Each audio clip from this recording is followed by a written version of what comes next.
Mrs. Tibu. Did you hear this? The Conservative Party minority government under Prime Minister Stephen Harper is attempting to rebrand the Government of Canada. Rebrand? Whatever do you mean, Nibu? Well, I heard it on CBC's The National last night.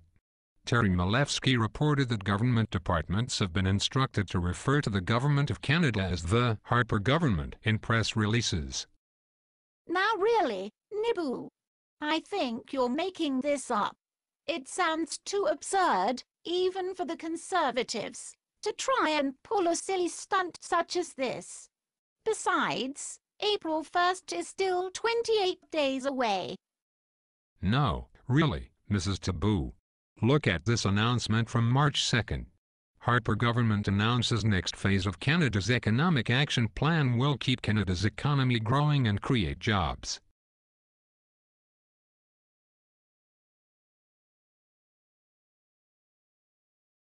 Normally, the announcement would have read, "The Government of Canada announces next phase of blah blah blah." And this one, Harper Government welcomes Task Force report on financial literacy.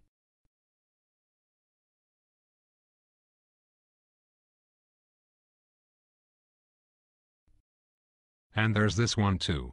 Harper Government's economic projections on track.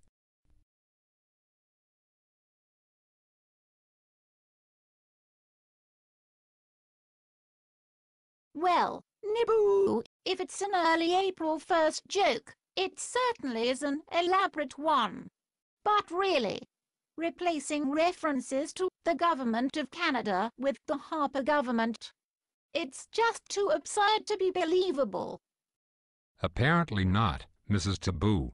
But I wonder if the Conservatives will revert back to using the Government of Canada to announce bad news, such as an increase in unemployment. Perhaps this would be a quick way for journalists to identify bad news compared to good news.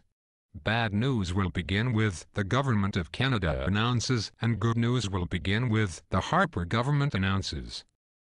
I suspect the bad news began with the election of the Conservatives in 2006, Nibu. Right you are, Mrs. Tibu.